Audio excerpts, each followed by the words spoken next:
Ora, seja bem-vindo à edição desta semana do Think Tank com Jorge Marrão, Joaquim Aguiar e Moamem Camilo Lourenço. Ora, o que é que temos para si esta semana? Uma agenda pouco habitual. Como o Jorge Marrão divulgou no teaser há algumas horas, vamos debater a bandalheira institucional, a pobreza escondida do país, a dependência da sociedade-Estado e a passividade dos portugueses. Já viu que é uma agenda muito interessante. E ao contrário do que é habitual, vou pedir ao Jorge para começar, ouvindo depois o Joaquim Aguiar. Jorge, o que é que significa isto de bandalheira institucional? É que antes de nós de termos teres iniciado, eu tinha combinado que o Joaquim é que fazia a intervenção, apesar de eu ter feito a proposta sobre o Bom, texto. Joaquim Aguiar, vamos assim então. Bom, eu não tenho nenhuma proposta de tema, tenho uma proposta de método. Qual Então, é o método mais operacional para responder ou interpretar a perplexidade em que as sociedades estão perante uma crise que não anteciparam e que não sabem quando terminará? Ora, para pôr um pouco de ordem nestas questões difíceis, eu sugiro que se faça uma referência ao que era o último passado normal em que nós estávamos a viver. De facto, era um passado constituído por uma articulação de equilíbrios instáveis, isto é, de situações que pareciam normais, mas que tinham dentro de si a possibilidade de precipitarem desequilíbrios. Então, porquê é que esses desequilíbrios não apareciam? Porque vários equilíbrios instáveis podem constituir um equilíbrio geral. Isto é, nenhum destes equilíbrios instáveis teria capacidade para existir por si se não houvesse outros equilíbrios instáveis que se articulavam com o primeiro e, no seu conjunto, formavam um sistema global estável. O que eram esses equilíbrios instáveis que tínhamos no último passado normal que vivemos? Claro que havia problemas no eixo atlântico nas relações dos Estados Unidos com a Europa, havia problemas no contexto global com a competição crescente da China com os Estados Unidos, havia problemas na Europa com a saída da Grã-Bretanha e com a separação entre o Norte e o Sul, em que o Norte tinha estabilidade financeira e o Sul tinha a acumulação de dívidas, mas havia também equilíbrios instáveis em cada um dos países, mas que iam recorrendo ou à dívida, ou às exportações, ou aos movimentos de capitais para compensar esses desequilíbrios locais. De repente, a crise epidémica veio perturbar este equilíbrio feito de equilíbrios instáveis. E então o que temos hoje é digamos, é um sistema de crises em que cada uma desencadeia novas crises nos outros equilíbrios instáveis que existiam antes. Neste tipo de situação, é mais importante pensar o futuro do que continuar a recordar o passado. Vale a pena recordar o passado para perceber que aquilo que eram equilíbrios instáveis continuam sem resposta satisfatória.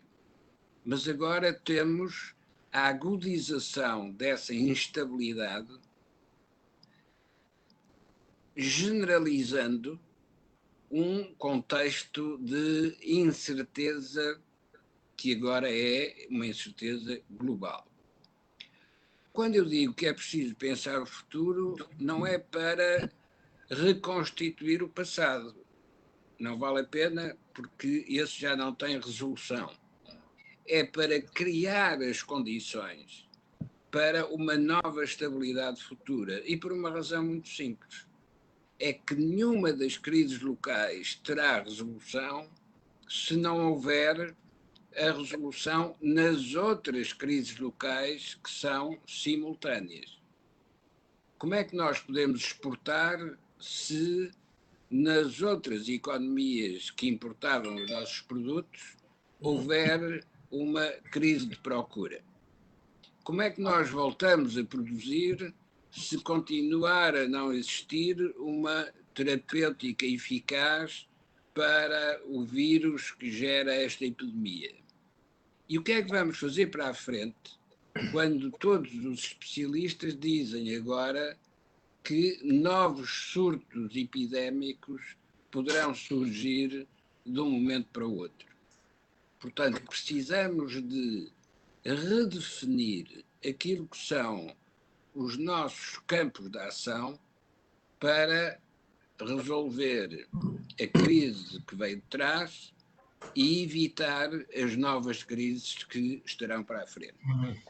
O que está a acontecer neste momento é que, com a generalização do endividamento, só mesmo o recurso a bancos centrais muito importantes, como é o Banco Central Americano ou o Banco Central Europeu, para injetar liquidez em sistemas económicos que ficaram paralisados. Joaquim, posso fazer uma pergunta? Qual é o limite para a criação de moeda que Joaquim está a referir? Eu vou dizer porquê. O grande receio que nós herdámos da Segunda Guerra Mundial e que marcou todo o modelo económico que nós seguimos a partir daí foi o excesso de moeda que não tinha contrapartida na produção. E daí termos vivido surtos inflacionistas graves no final da Segunda Guerra Mundial. Ora, todo o modelo económico a partir daí foi pensado com base nesta preocupação. Ora, o que nós estamos a ver desde a última crise financeira, a partir de 2015 até hoje, é contínuas emissões de moeda por parte dos bancos centrais a engrossar os seus balanços e ainda não vimos o fim do túnel. Qual é o limite para isto? Ora bom, não há limite enquanto se assistir aos procedimentos dos bancos centrais que emitem moeda e compram de volta os ativos onde essa moeda foi aplicada. Ontem, o Banco Central Americano, pela primeira vez, anuncia que vai comprar ações no mercado secundário, ações de empresas. Isto é um passo adicional em que, para evitar o tal surto inflacionista que estas injeções monetárias estariam a provocar em condições normais, o que se faz é andar com o dinheiro à volta e aquele que emite a seguir vai outra vez comprar os títulos das empresas. Ora, enquanto isto se mantiver, é possível fazer esta circulação permanentemente. Mas isto é o mesmo que pegar num doente com uma trombose e pô-lo numa máquina de reanimação que vai permitindo que ele esteja vivo, mas não lhe permite sair da cama. Ora, isto significa que esse sim é que é o limite. Quando é que as relações económicas se normalizam e se possa absorver este excesso de liquidez que se introduziu. Por isso é que a taxa de juro tem de estar, como está, próxima de zero, justamente para que não haja o contributo inflacionista que uma taxa de juro positiva estaria a provocar neste momento. Isto significa que nós não estamos a reconstruir um equilíbrio. nós estamos apenas a ganhar tempo para que os novos equilíbrios se possam estabelecer. O que é que têm de ser esses novos equilíbrios? Joaquim, antes de ir aos novos equilíbrios, deixe-me só perguntar ao Jorge Marrão qual é a introdução que ele quer fazer em relação a este tema. Jorge. Bom, a introdução que queria fazer relativamente a este tema tem a ver com a natureza desta crise e, no fundo, tentar explicar porque é que a sociedade portuguesa está passiva, está empobrecida e tem aquilo que nós denominamos uma bandalheira institucional. Ou seja, as instituições não estão a funcionar do ponto de vista discutido.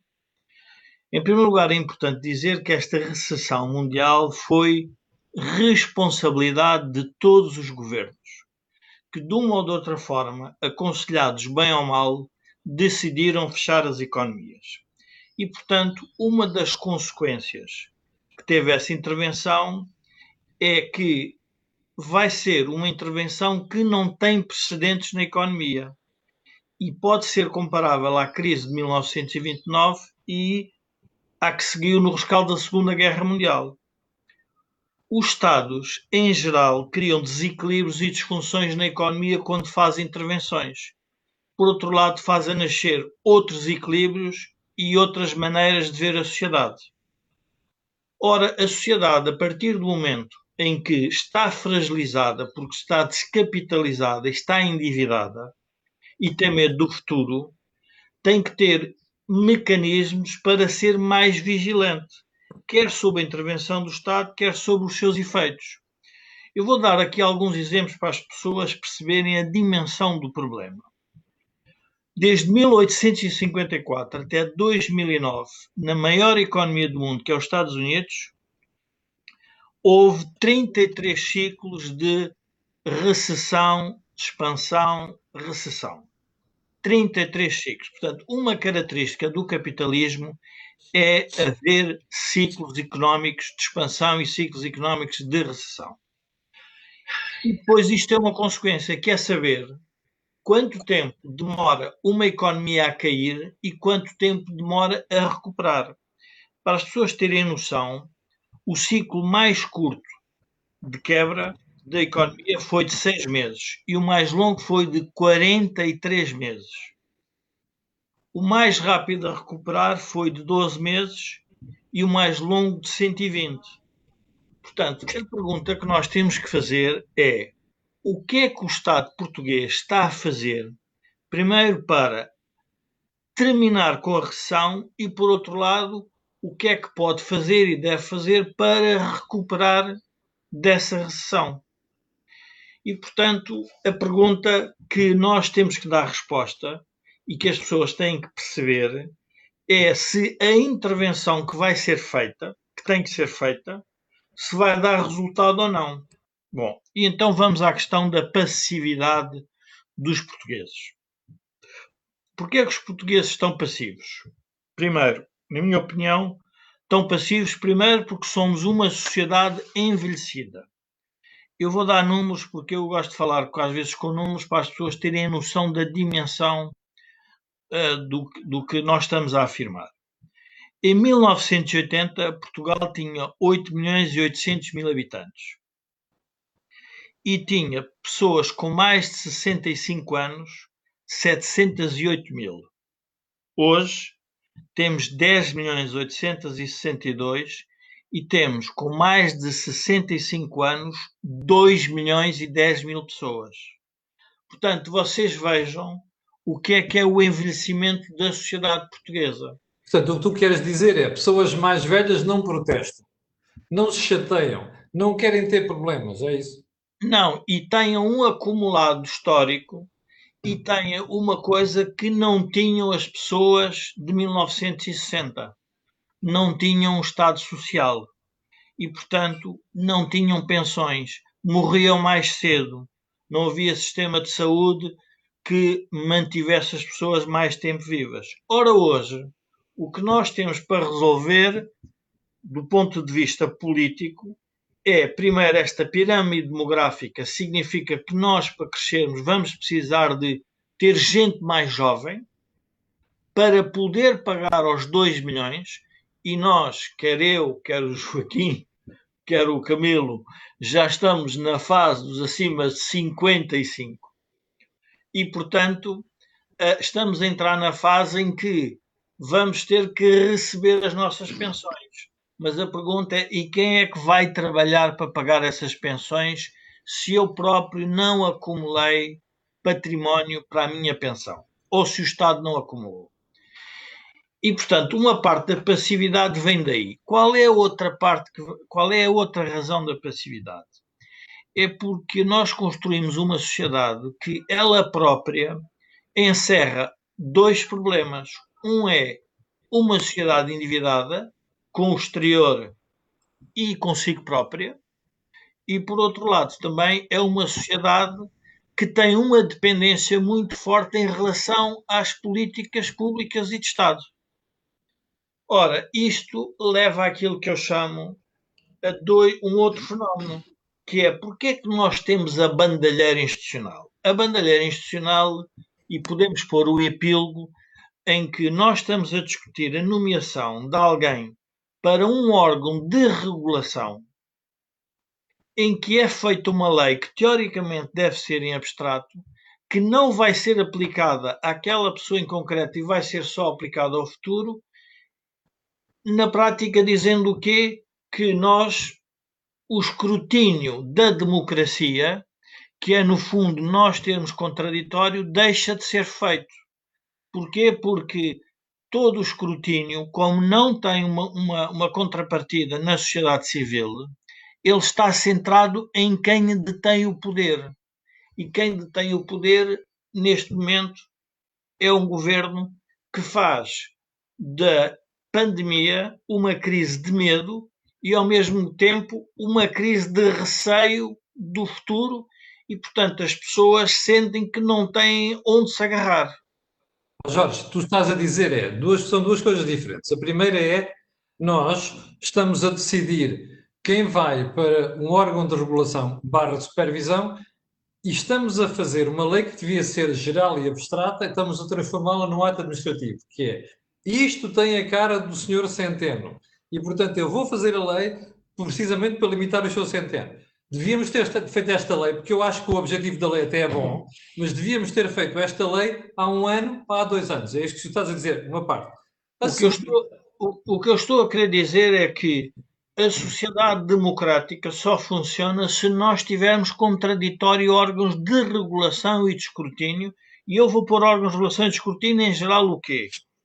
A comunicação social, as empresas que têm capacidade de enfrentar o Estado, os bancos também têm que ter capacidade de enfrentar o Estado, e outros órgãos, porque quando nós pensamos na democracia, pensamos na separação de poderes. Mas para haver separação de poderes tem que haver capacidade dos poderes poderem intervir. A separação do poder legislativo, do poder executivo e do poder judicial. Ora, como a sociedade, ela própria, como um todo, está totalmente endividada, está-se a unir à roda do medo. E tu não achas que... repara, esta preocupação dos deputados, quando fazem esta lei, apesar de tudo é legítima, embora a preocupação Claro. tem que ser... Porquê? Porque nós estamos a ver um primeiro-ministro que controla tudo neste momento. Repara, ele tem de mandar um parecer para o Parlamento a dizer estas propostas não podem ser discutidas. Ao mesmo tempo, manda o partido dele empatar uma lei porque quer pôr mesmo no seu Centeno no Banco de Portugal. E em terceiro lugar, nós olhamos para isto tudo e vemos o Presidente da República passar completamente ao lado do problema. O que eu estou a ficar com a sensação, como cidadão, é que eu não tenho ninguém para me defender do ponto de vista institucional. Mas a razão que também não tens ninguém para defender tem a ver com a circunstância particular, e vou à intervenção inicial do Joaquim, em que nós perdemos a capacidade, gerou-se um desequilíbrio de tal ordem que nem a oposição tem uma solução à vista. E, portanto, como a democracia... Isso é que é preocupante. Não, há uma expressão que se diz assim, um país nunca é melhor que os seus líderes. Ou seja, o que eu quero dizer é que os portugueses são bons quando são bem liderados e são menos bons ou maus quando são mal liderados. Sempre foi assim na história. Nós não podemos dizer que um país é bom ou mau e que as pessoas são boas ou não. As pessoas reagem às lideranças, às propostas que são apresentadas. E a pergunta que nós temos que fazer é: mas quais são as propostas que estamos a fazer? Qual é o modelo de sociedade que nós queremos? Queremos uma sociedade competitiva, queremos uma sociedade capitalizada, queremos uma sociedade empresarial dinâmica, queremos bancos fortalecidos, queremos órgãos de regulação que regulam não por causa dos mídias, porque os órgãos de regulação regulam, como eu digo, de acordo com as mensagens que vêm nos mídias, órgãos de regulação que têm uma estratégia de regulação inserida numa estratégia geral de modelo de sociedade que queremos preservar. Ora, a partir o que é que nós estamos a assistir? Estamos a assistir a uma ocupação do poder generalizada, porque eu estive a ver aqui quais são os órgãos de regulação que nós temos. Presidente da República, Presidente da Assembleia, os partidos, Conselho de Estado, as comissões permanentes, os tribunais, o Ministério Público, o Tribunal Constitucional, os órgãos de regulação, as Forças Armadas, a Igreja, a sociedade, a comunicação social. E eu olho e digo assim: destes órgãos de regulação todos, quais foram aqueles que denunciaram a situação em que o país hoje está? Porque é que nós hoje estamos nesta situação de fragilidade absoluta? Pior do que a pergunta, pior do que a resposta, dizer assim, quais foram os órgãos? O problema é que não houve órgãos. Houve pessoas, isoladamente, que tiveram a coragem de ir denunciando. Tu não tens propriamente órgãos de comunicação que, na sua missão, estão preocupados com isso. Isso é que é grave. E então o que é que aparece? Aparece aquilo que eles chamam o terrorismo político-cultural, que é, no fundo, um conjunto de pessoas que dispara para todo lado, mas não tem eficácia porque os órgãos que administram a democracia estão paralisados. E aí o Joaquim tem razão. De onde é que vem a paralisação? Porque nós não temos recursos.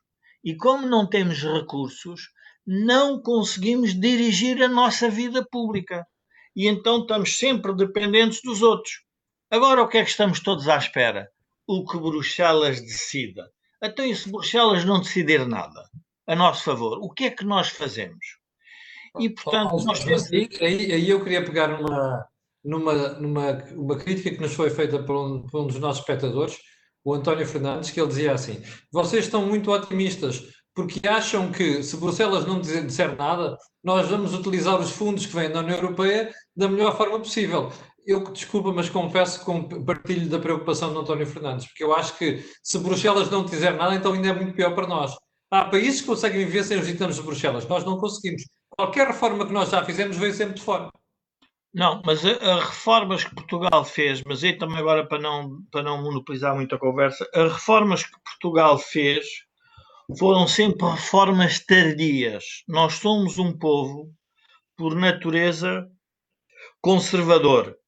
Primeiro, fomos um povo rural e, portanto, em geral, um povo que depende muito da terra, ou que dependeu muito da terra, é um povo, por natureza, conservador. Os eleitorados conservadores estão sempre nas zonas mais rurais e isso tem muito a ver com o problema que estão habituados, e isso é importante as pessoas perceberem porque é que as pessoas na agricultura são mais conservadoras, porque já viveram os ciclos de boas e más colheitas, enquanto na parte da indústria não é assim.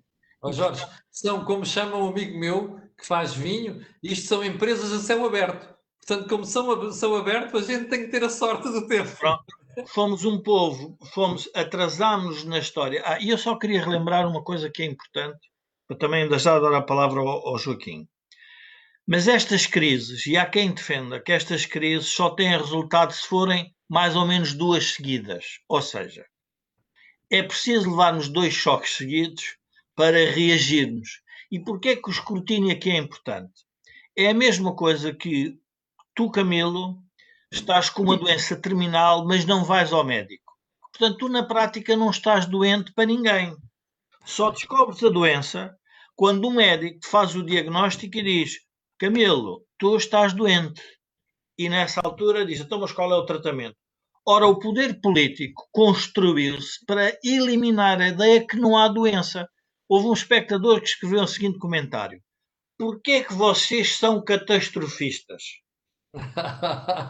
E a pergunta que eu fiz de mim mesmo foi: mas você, o que é que quer que eu seja? Quer que eu seja otimista para quê? para lhe dizer que você não está doente quando está? Qual é a vantagem que eu tenho? Agora, eu só queria, para terminar, ainda dizer outro aspecto. Porquê é que o Presidente da República aqui é muito responsável?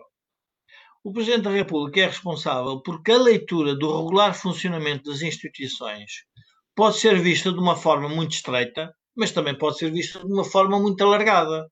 É E verdade. a forma alargada é: as instituições como um todo estão a funcionar bem? E eu posso fazer a pergunta: não. Há instituições que não estão a funcionar bem e que nós assistimos porque o país não faz as reformas que tem que fazer, independentemente da crise da pandemia mundial ou europeia.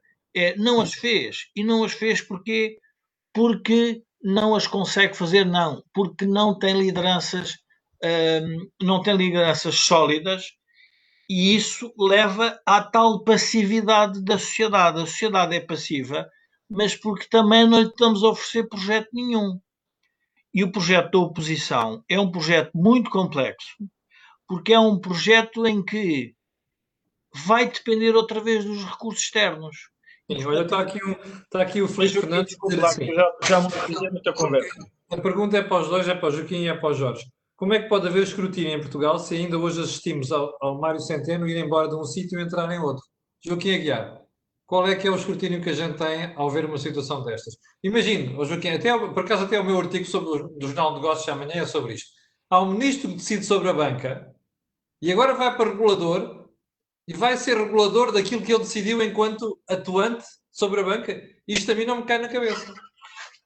Ora bom, vamos lá voltar ao método para a perplexidade. Quem não sabe para onde quer ir, qualquer caminho lhe serve. É verdade. Porque a única coisa que pode fazer, se não sabe para onde quer ir, a única coisa que pode fazer é movimentar-se. Ora, a perplexidade é isto. Não se sabe para onde se quer ir, mas anda-se à roda só para se mostrar que se está a mexer e que não está paralisado. Se a oposição não sabe o que há de apresentar como alternativa, o poder também não sabe o que há de dizer como motivador para construir o futuro. Nem a oposição. Joaquim, por isso mesmo é que nós existimos. O think tank, os artigos de opinião, os analistas, não é? Porque alguém está a falhar do ponto de vista institucional, mas por isso é que nós existimos para estar a fazer esse trabalho. O problema, a sensação que eu estou a ficar é que, apesar de tudo, os portugueses estão a apanhar uma bodeira, a apanhar um pifo. E porquê? Porque apesar deste escrutínio todo que nós estamos a tentar fazer, não é? E apesar dos erros monumentais de governação que estão a ser cometidos, a gente olha para as sondagens e vê o governo com apoio de 45%. Não acha isso estranho? Não, não tem nada de estranho, porque corresponde exatamente a esta ideia: se não se sabe para onde se quer ir, qualquer caminho serve. Portanto, quer dizer que os portugueses não sabem para onde querem ir, é isso? Vamos lá precisar o que é que verdadeiramente está a acontecer. Quem está no poder está protegido pela crise porque não há alternativa para a sua substituição. Mas esta é a maior ameaça que o poder pode ter. É ter de exercer as suas responsabilidades sem que haja oposição relevante. Então a responsabilidade é exclusivamente sua. Ora, é esse escrutínio que vai acontecer quando se verificar que, afinal, o poder político se reproduz, mas não conduz a sociedade para lado nenhum. Houve uma vez um presidente que disse: não interessa quem governa, interessa como se governa. Ora, eu tenho essa perspectiva do poder. Não me interessa quem está no poder, eu não sou candidato a estar, portanto, limito-me a observar. Interessa-me é como é que se usa esse poder. Joaquim, então, o Joaquim tem mais razões para estar preocupado do que eu pensava. Sabe porquê? Porque se for olhar para a forma como se governa, vai descobrir que a direita e a esquerda no poder fazem precisamente a mesma coisa, ou quase a mesma coisa. Isso foi uma coisa que eu disse sempre com 50 anos de experiência. E, portanto, não é por mudar os protagonistas que se consegue melhorar a qualidade. Agora, vamos lá parar a perplexidade e falar sobre os objetivos. Se o nosso objetivo é construir o futuro, a primeira indicação que temos é temos de ter uma voz ativa naqueles que tenham os recursos para construir o futuro. Se esses recursos estão na Europa, então temos de ter uma voz ativa na Europa. Já houve um período em que os recursos estavam nos partidos sociais-democratas europeus para protegerem a democracia nascente em Portugal. Também já houve uma época em que era preciso ter o apoio dos Estados Unidos para financiar os déficits em Portugal. E então éramos atlantistas e praticantes ativos das disciplinas da NATO. Ora bom, recordemos isso para agora enquadrar essa história atual do Ministro das Finanças que vai para o Banco de Portugal. A questão que eu coloco é, mas vai para o Banco de Portugal ou vai para Conselho de Administração do Banco Central Europeu? E a resposta é, vai para o Conselho de Administração do Banco Central Europeu. E vai com o estatuto que adquiriu enquanto Ministro das Finanças de ter sido Presidente do Eurogrupo.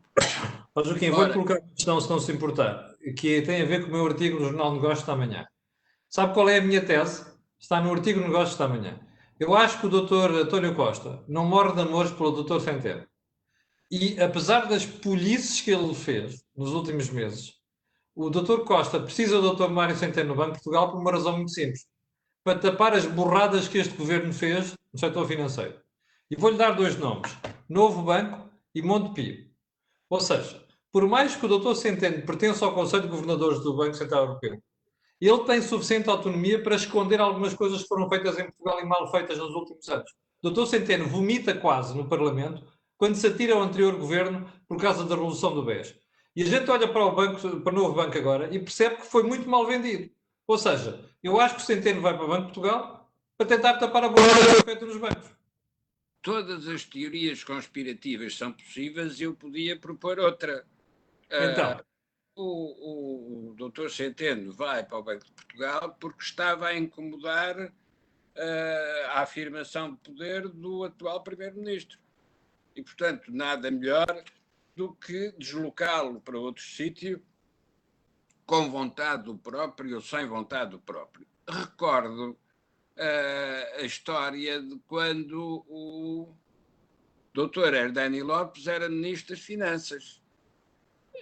E, nesse contexto, representantes qualificados do Partido Socialista informavam o Dr. Mário Soares, na altura Primeiro-Ministro, que era absolutamente essencial libertar-se da imagem que o Dr. Hernani Lopes dava ao governo socialista dessa altura. Joaquim, posso contar uma história que Joaquim, portanto, até deve conhecer. O Dr. Mário Soares, a próximo das eleições, queria baixar os preços da gasolina. E o Dr. Hernani Lopes disse ao Dr. Mário Soares assim: se o senhor fizer isso, eu demito-me. Isso é a função de qualquer ministro das Finanças sério. Não, mas deixe-me continuar a história, é porque mais tarde essas mesmas pessoas do Partido Socialista que faziam essa sugestão de afastamento do Dr. Hernani Lopes passaram a ser os seus grandes defensores. Ora, também no caso do Mário Centeno, a questão não é se ele vai ocultar situações que deviam ter sido identificadas pelo atual governador do Banco de Portugal e não pelo Ministro das Finanças, ou se, pelo contrário, nós estamos perante casos em que, independentemente de quem fosse o regulador, os casos seriam sempre negativos, não tinham solução. Quando muito podemos nos queixar, e eu queixo-me, de quem é responsável e sabe estas coisas, não falar sobre elas, não as denunciar e mantê-las em silêncio. Mas aí, Já Joaquim, que o problema existia. Não vale a pena dizer que foi por ocultar que a questão se agravou. Não, a questão mas já estava. Deixa-me só ouvir o Jorge agora. Jorge, qual é o não, teu... eu só queria alertar o Joaquim porque é que essa denúncia que era feita na época agora não é feita.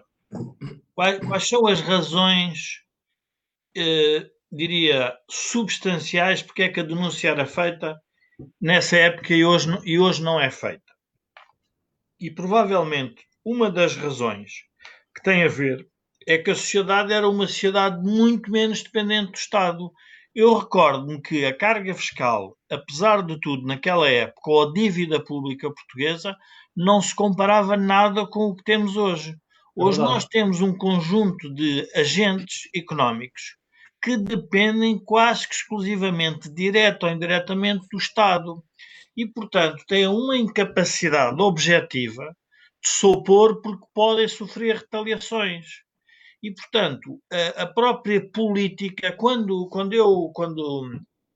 nós entrávamos, éramos mais jovens e havia o debate político, o grande debate era que o Estado era capturado pelos grandes poderes económicos. Não. Hoje nós temos que ver que a oligarquia que domina o Estado não é a oligarquia de poderes económicos, são oligarquias partidárias e redes de cumplicidade que impedem do Estado se reformar.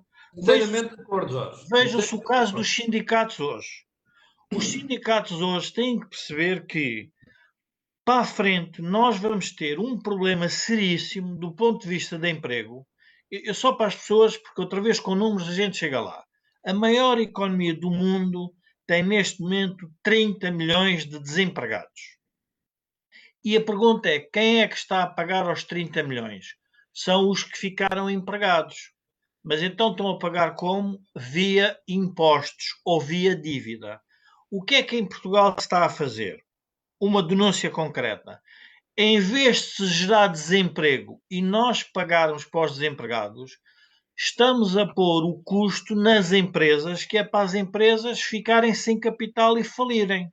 Jorge, a E, mesma portanto, mesma por isso, o silêncio dos sindicatos. Jorge, espera aí. Acabou de chegar mesmo agora a notícia. A Superboc vai despedir 10% dos trabalhadores do grupo. Vem mesmo a propósito do que estavas a dizer. Pronto, mas a pergunta é, mas as empresas querem despedir porque lhes apetece e querem, no fundo, ganhar com a crise? Não, é porque eles não têm procura suficiente para a produção que têm instalada. E então, em vez da política dizer então qual é o modelo, porque no fundo a política tem dois aspectos relevantes. Um é, primeiro tem que fazer uma escolha, qual é o modelo de sociedade que quer, e depois tem que decidir para que essa escolha se torne realidade. Ora, nós não escolhemos porquê? Porque o governo quer única e exclusivamente ocupar o poder. E, portanto, não quer escolher por essa razão. E, portanto, por isso é que nós estamos a ter uma situação muito estranha, que é, de repente, nós não conseguimos ter a discussão sobre reformas. Eu vou dar um outro exemplo estranhíssimo. No domingo, o Jornal Público faz uma capa em que diz que a América está ameaçada na sua democracia. Eu olhei para aquela capa e pensei para comigo, mas espera lá aí uma coisa, nós vamos perceber o que é que nós estamos a falar. A América está ameaçada relativamente ao seu papel no mundo e qual é o modelo de sociedade que quer. Mas sobre a democracia, temos que ter a noção que as instituições americanas estão a funcionar.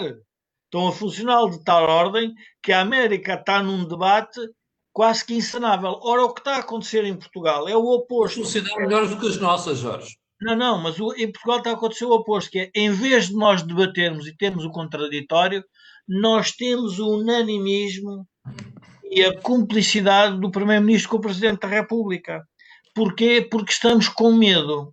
E esse medo é legítimo relativamente à dimensão da crise. Agora, não é legítimo é que o medo nos obrigue a deixar de pensar, ou deixar de decidir, ou deixar de atuar. E essa é a parte negativa que eu vejo nesta crise. Mas pronto, era só para ajudar aqui o Joaquim no seu raciocínio. Olha, quero dar aqui os parabéns à Maria Camilo, Costa. deixa-me entrar aqui nesta parte. Deixa só um segundo, Joaquim, dar os parabéns à Maria Costa, que se nos está a ver, que diz assim: o povo está calado porque já depende maioritariamente do Estado. Eu acho que ela tem toda a razão. Joaquim, força. Aquilo que o Jorge disse está certo, mas esquece uma questão que é instrumental. A cadeira do poder é uma cadeira que queima. E se alguém se senta durante muito tempo na cadeira do poder, pode acabar em grelhado. Isto é, fica responsável por tudo aquilo que acontecer imediatamente a seguir. Joaquim, vamos pôr nomes. Espera aí, vamos pôr nomes. Joaquim está a dizer que quem ocupar a cadeira do poder durante muito tempo pode ficar grelhado. Vamos lá à atual situação. Quem é que pode ficar grelhado? Os que estão no poder, isto é, o Primeiro-Ministro e o Presidente. Mas não parece. Então o Presidente tem 80% de intenções de voto. O Primeiro-Ministro tem 45%. Camilo, as intenções de voto são uma coisa. O exercício do poder é uma coisa completamente diferente. Portanto, pode haver... O Salazar não queria fazer eleições, mas se as fizesse até uma determinada altura, ganhava com certeza. Sim, portanto, é verdade. O problema não é se as intenções de voto são favoráveis ou não. O problema é como é que fica, como é que está o país no momento de começarem as eleições. E o que pode estar a ocorrer na sociedade portuguesa é que os tais equilíbrios instáveis, que hoje são desequilíbrios, atinjam uma tal dimensão que engolem, ou se quisermos, queimam quem está no poder. E isso é uma coisa que não será nem perdoada ao Presidente da República, que tem a obrigação de diagnosticar este tipo de perigo, nem ao Primeiro-Ministro, porque é ele que conduz a sociedade até ao precipício e a deixa cair. E isso pode acontecer se ficarmos fechados na nossa dimensão natural. A nossa dimensão natural é o Estado Nacional. Se ficarmos fechados aí, tudo aquilo que o Jorge referiu se confirma, isto é, o poder reproduz-se, mas reproduz-se na miséria. Esse é o tema. A única maneira que temos de escapar a esta situação... Ó Joaquim, nós estamos há 20 anos na miséria, crescer 0,7% ao ano, e os portugueses não estão preocupados com isso, Joaquim. Camilo, não é verdade, porque essa miséria que nós vivemos foi sustentada pela dívida que acumulamos. Pronto, mas os portugueses não estão preocupados com isso, é isso que eu quero dizer. Atenção, é que o problema não é a dívida que acumulamos. O problema é quando quisermos contrair mais dívida, quem é que empresta? E, portanto, podemos chegar muito rapidamente, no caso de haver uma crise efetiva na Europa, podemos chegar a uma situação em que cada um dos países fica limitado àquilo que é a sua dimensão natural. Joaquim, viu o alerta da Fitch esta semana? É que a Fitch tem uma piada desgraçada. Aliás, eu cada vez tenho menos respeito para as agências de rating. A Fitch diz assim: a vossa dívida vai chegar ao final do ano a pesar 183,4% do produto interno bruto. É o mais otimista deles todos. Mas depois diz assim: isto é uma coisa de preocupação. Mas como vocês fizeram uma consolidação nos últimos anos, a gente não está assim muito preocupada. E a gente lança as mãos à cabeça. Consolidação orçamental nos últimos anos. Eu não vi nenhuma. Está a ver como é que o mundo financeiro está, Joaquim? Diga-me lá qual é o incentivo para um governo fazer uma reforma com este tipo de linguagem. Camilo, voltemos então à metodologia da perplexidade. Essa frase, ou esse diagnóstico de uma agência de rating corresponde exatamente ao momento em que vai ser preciso fazer a consolidação orçamental de verdade. E porquê é que vai ser preciso? Porque a reconfiguração da Europa vai obrigar a esse tipo de evolução. Não é a reconfiguração do sistema partidário interno. Mas, Joaquim, eu só queria, sobre a questão da pobreza, eu gostava talvez também de salientar, e também queria avisar aqui o Camilo de um aspecto, que é o meu computador diz que vai se reiniciar dentro de alguns minutos. Portanto, se eu sair, depois volto a entrar. Portanto, estou a ser escrutinado. É que tu tens que pôr lá no computador nas definições que ele só pode fazer atualizações às 2 da manhã. Pois, mas fez isso e, portanto, estou a ser dominado pela tecnologia. Mas é importante a questão do Joaquim da pobreza. Os Estados Unidos da América, que têm um rendimento per capita 36% acima da média europeia, 36%, têm estados, e estive a ver, o estado do Mississippi, o famoso estado do Mississippi que falava o distinto governador Vítor Constâncio, tem 31 mil dólares de rendimento. E o de Nova Iorque tem 64, tem o dobro. A América, por estado, é desigual. Ora, o que é que a Europa vendeu aos cidadãos europeus?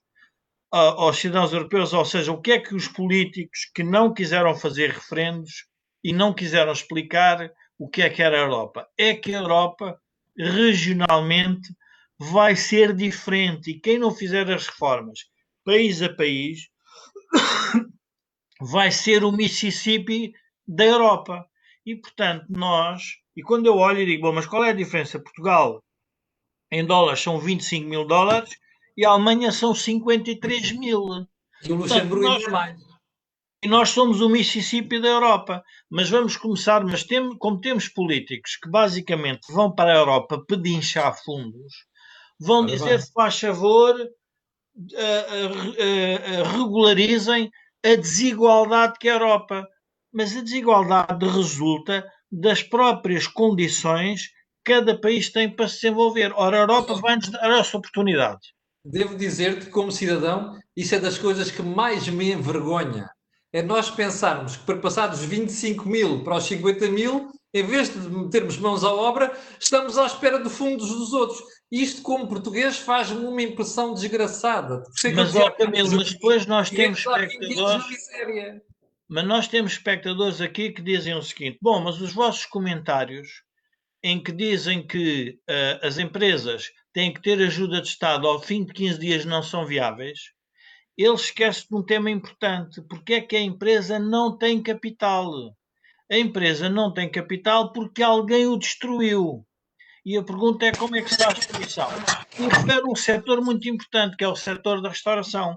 Então eu dou uma sugestão para quem gosta de Estado e quer um modelo de Estado, o Estado que nacionalize todos os restaurantes, que fique com todos. E, portanto, nós vamos ver, afinal, qual é a oferta que o país vai ter de restaurantes quando o Estado é ele próprio a desenhar. Ou seja, nós não deixamos a economia funcionar.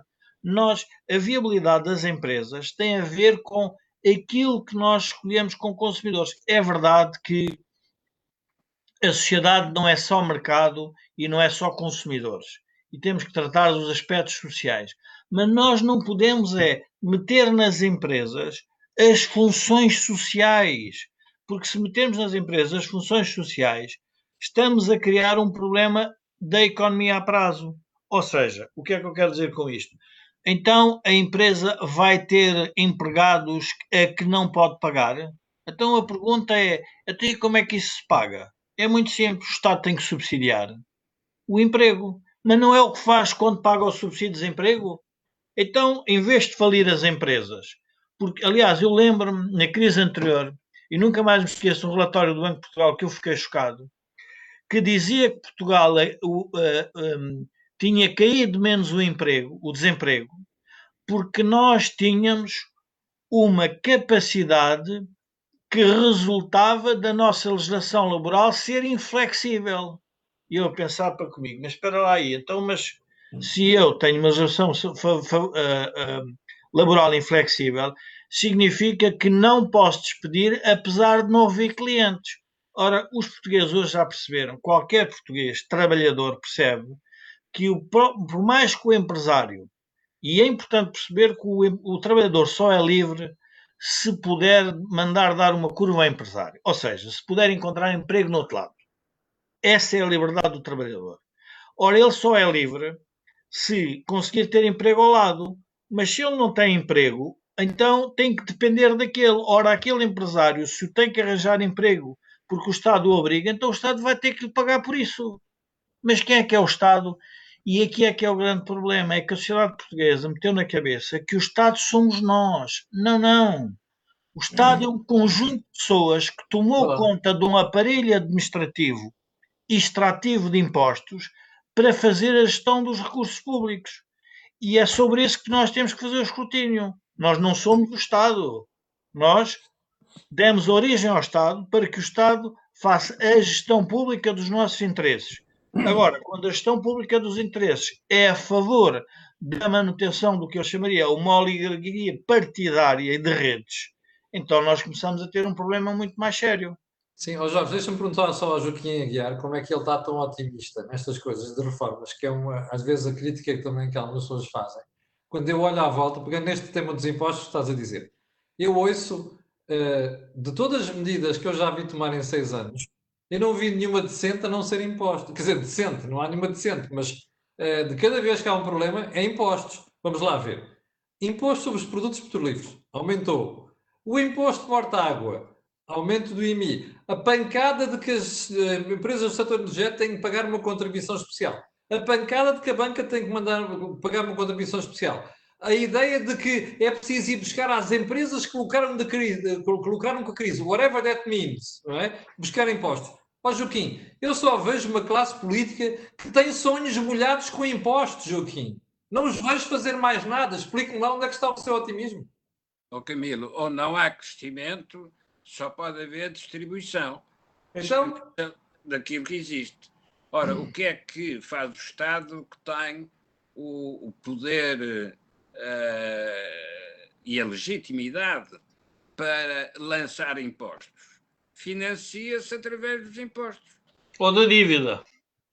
E, portanto,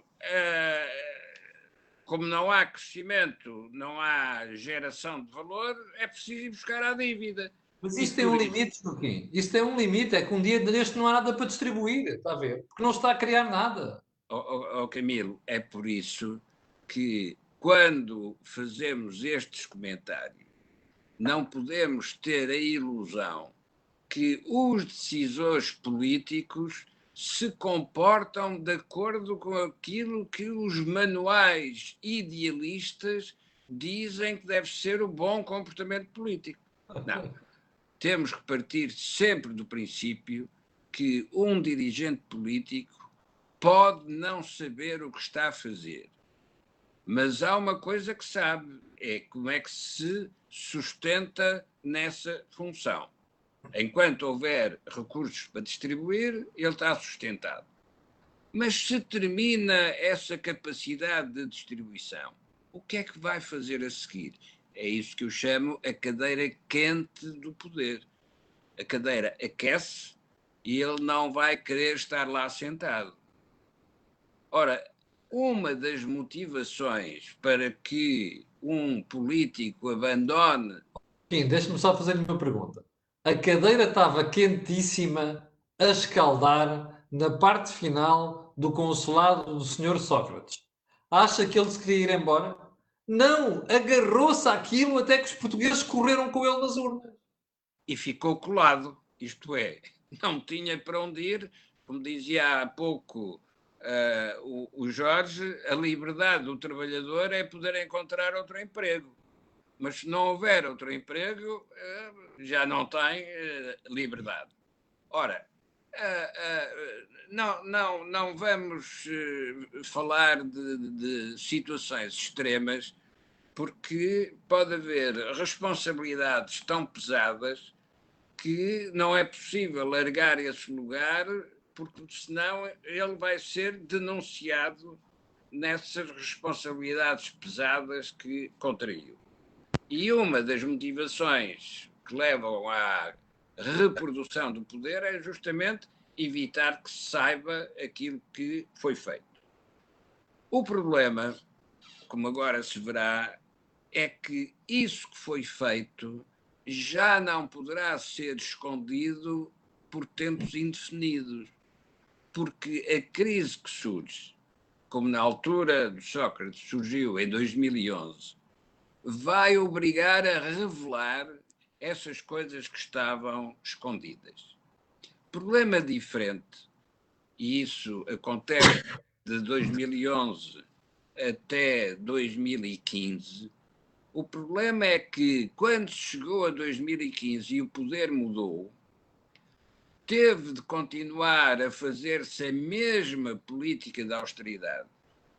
E chamou-se essa mesma política de austeridade a política de recuperação dos rendimentos. Ó, Joaquim, então porquê é que os portugueses não reparam nisso? Vão reparar agora. Está bem, ó, Joaquim, mas andaram 6 anos a dormir e dão 45% de intenções de voto ao governo. Isto não Não voltemos às sondagens de opinião, porque as sondagens de opinião podem ter a ver com onde é que está a proteção. Então vamos às eleições, Joaquim, porque nas eleições nós tivemos o PS com 35% dos votos, está a ver, ou 36%. Portanto, os portugueses não repararam que estavam a viver a austeridade, é isso? Não é não repararam, não quiseram reconhecer que reparavam. E por isso é que toda a propaganda contra a austeridade e contra a maldade do governo de 2011 a 2015 funcionou. E funcionou de tal maneira que deu um prazo longo de exercício de poder aos governantes seguintes. Esse prazo longo terminou agora. E termina agora porquê? Porque esta crise vai obrigar outra vez a recorrer a políticas de austeridade. E nesta nova versão de políticas de austeridade, continuamos sem ter uma visão de futuro, uma ideia para Portugal e como é que Portugal se enquadra na União Europeia. Vou fazer aqui uma aposta. Okay? Nós estamos em junho de 2020. Hoje mesmo, o novel Ministro das Finanças, João Leão, veio jurar, não só neste orçamento, mas como no próximo, não vai haver austeridade.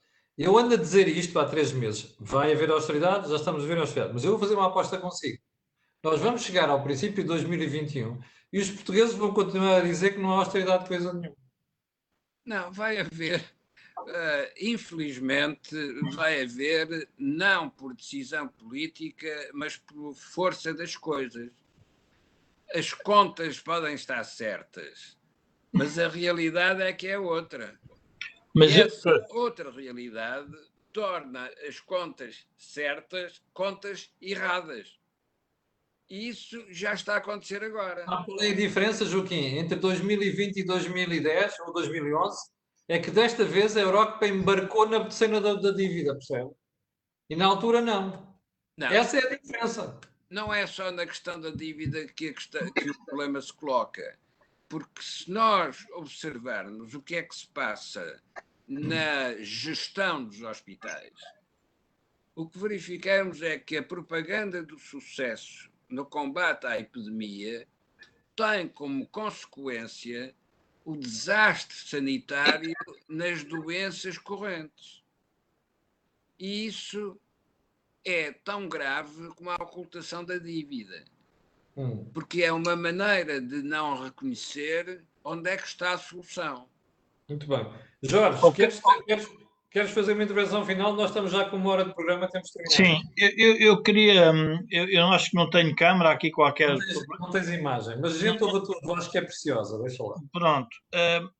Eu vou aqui fazer uma afirmação que é um bocadinho controversa, mas que para responder também a um espectador que faz a pergunta, mas então o que é que se segue?